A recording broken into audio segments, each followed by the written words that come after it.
वैशाख मास महात्म्य त्रीजो। नारद जी बोले, जो मनुष्य श्रेष्ठ ब्राह्मण को पलंग दान करता है, ब्राह्मण की उस पर सुख से सुलाकर ठंडी ठंडी हवा पहुँचाए, तो संपूर्ण धर्मों के साधन से उसका शरीर निरोग रहता है। इस दान से सब ताप शांत और दूर हो जाते हैं। वह मनुष्य योगियों से भी दुर्लभ पद पाता है। जो मनुष्य वैशाख में धूप से थके हुए ब्राह्मणों को सुंदर श्रमनाशक पलंग दान करता है, वह मनुष्य, हे राजन, संसार के जन्म मरण और दान करता है, वृद्धावस्था के कष्ट नहीं भोगता। उस पलंग पर ब्राह्मण के शयन करने से जीवन भर के आने अनजाने किए हुए पाप नष्ट हो जाते हैं।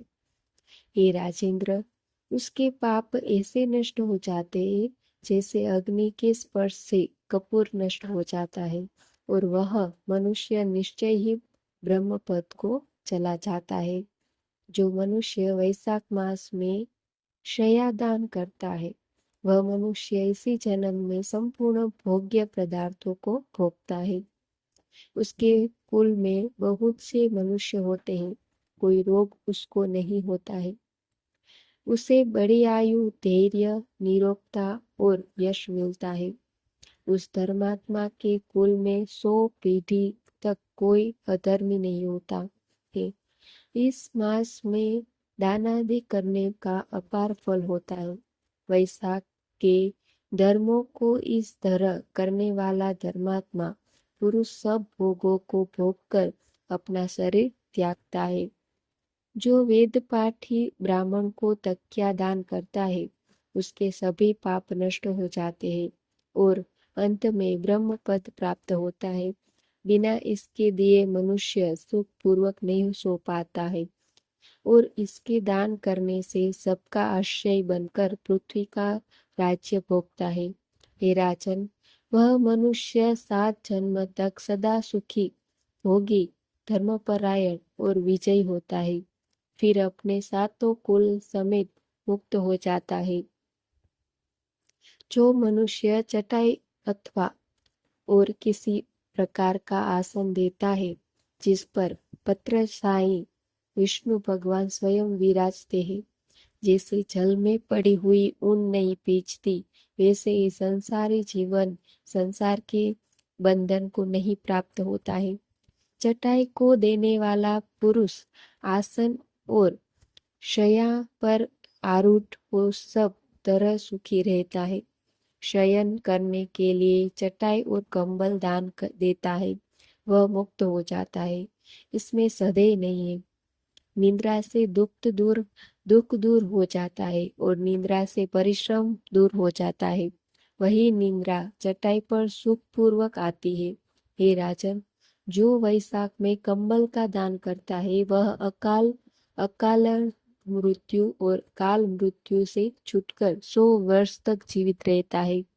जो प्राणी धूप से व्याकुल ब्राह्मण को पतला वस्त्र देता है, उसकी पूर्ण आयु होती है और परलोक में उसको परम गति मिलती है। कपूर अंतस्ताप को दूर करते हैं। इससे कपूर का दान ब्राह्मण को देते हैं तो मोक्ष मिलती है और दुख का नाश होता है। जो ब्राह्मण को फूल और कुमकुम दान करे तो सार्वभौम राजा हो। सब प्राणी उसको आज्ञा में रह और पुत्र तथा पौत्रों युक्त होकर सब भोगों को भोग मोक्ष पाता है। त्वचा और हड्डी के संताप को चंदन तत्काल दूर कर देता है।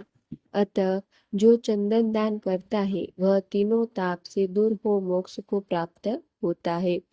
जो जल में भीगी हुई खस, चंपा या कुशा दान करता है, हे राजन, वह प्राणी सब प्रकार के सुख भोगता है। सब देवता उसकी सहायता करते हैं, उसके सब पाप और दुख दूर हो जाते हैं और अंत में मोक्ष पाता है। जो वैशाख में गोरोचन और कस्तूरी दान करता है, वह तीनों ताप से छूटकर मोक्ष पद पाता है। जो मेष की संक्रांति में ताबुल और कपूर दान करता है वह पृथ्वी में सारे सुख भोग कर निर्वाण पद प्राप्त करता है। जो मनुष्य सेवती और जूही दान करता है वह सार्वभौम राजा होकर अंत में मोक्ष पद पाता है। जो वैशाख में केतकी और मल्लिका दान करता है वह माधव भगवान की आज्ञा से मोक्ष पद पाता है। जो मनुष्य ब्राह्मण को सुपारी और अन्य सुगंधी द्रव्यों का दान देता है और हे राजन जो नारियल दान करता है उसके पुण्य के फल चित्त लगा कर सुनो वह 7 जन्म तक ब्राह्मण के घर जन्म लेता है और धनवान तथा वेद पाठी होता है। फिर वह सातों कुल समेत विष्णु लोक को जाता है। हे राजन जो प्राणी विश्राम मंडप बना ब्राह्मण को देता है उसके पुण्य के फल को कहने की मेरी सामर्थ्य नहीं है।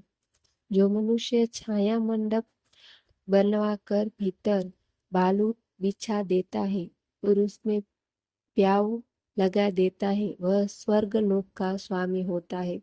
जो मनुष्य मार्ग में बाग बगीचा तड़ाग कुआं झोपड़ी बनवाता है वह बड़ा धर्मात्मा है। इन सातों में से जो कोई भी करता है वह मनुष्य स्वर्ग को नहीं जाता। उत्तम शास्त्रों को सुनना तीर्थ यात्रा सत्संग जलदान अन्नदान पीपल का पेड़ लगाना और पुत्र होना ये 7 प्रकार की संतान वेताओं ने कही है। अन्य सैकड़ों धर्मों करने पर भी मनुष्य को संतान नहीं मिलती इसलिए संतान की इच्छा करने वालों को इनमें इसे एक कर्म अवश्य करना चाहिए। पशु पक्षी मृग और वृक्षों को भी स्वर्ग सुख नहीं मिलता फिर मनुष्यों को तो क्या ही कहना। जो मनुष्य सुपारी नागवल्ली कपूर और अगर सहित पान दान करता है वह निश्चय ही शारीरिक पापों से मुक्त हो जाता है तथा यश धैर्य और लक्ष्मी प्राप्त करता है। रोगी रोग से छूट जाता है और निरोगी मोक्ष को पाता है। जो वैशाख में तापनाशक छाछ का दान करता है वह विद्यावान और धनवान होता है। इसमें सदैव नहीं है क्योंकि गर्मी की ऋतु में तर्क के समान कोई दान नहीं। इसलिए मार्ग के कारण थके हुए ब्राह्मण को छाछ दान करने जो मनुष्य नींबू का रस और नमक डालकर और अरुविनाशक छाछ का दान करता है वह मोक्ष पाता है। जो गर्मी से व्याकुल ब्राह्मण को दही की लस्सी पिलाता है हे राजन उसके पुण्य का फल कहने को मुझ में सामर्थ्य नहीं है। जो वैशाख महीने में अच्छे चावल दान करता है उसकी बड़ी आयु होती है और वह सब यज्ञों के फल पाता है। जो तेज रूप गौ का घी दान करता है वह अश्वमेध का प्राप्त कर विष्णु भगवान के आनंद पाता है। जो मेष संक्रांति में ककड़ी और गुड़ दान करता है वह संपूर्ण पापों से छूटकर श्वेत द्वीप को चला जाए। जो मनुष्य दिन के ताप की शांति निमित्त एक का दान करे उसका अनंत पुण्य होता है। जो सायकाल श्रम के शांति के लिए पन्ने का दान करते हैं वह संपूर्ण पापों से छटकर विष्णु की सायुज्यता को प्राप्त होता है। जो सायकाल के समय ब्राह्मण को फल और पन्ने का दान करे उस दान से पितरों को निश्चय सुधापान मिलता है। जो वैशाख महीने में पक्के आम के फल और पन्ने का दान करते हैं उसके सब पाप निश्चय ही दूर हो जाते हैं। वैशाख महीना की अमावस्या को पेय से भरे घड़े का दान करने से सो गया श्राद्ध कर लिया इसमें संदेह नहीं। वैशाख की अमावस्या को कस्तूरी कपूर मलपिका खस आदि वस्तुओं से युक्त जलकुंभ का दान जो पितरों के लिए करता है उसका 96 श्राद्ध करने का पुण्य निसंदेह होता है। इति श्री स्कंद पुराणे वैशाख महात्म्ये नारदांबरी संवादे दान निरूपणम नाम तृतीयो अध्याय संपूर्ण।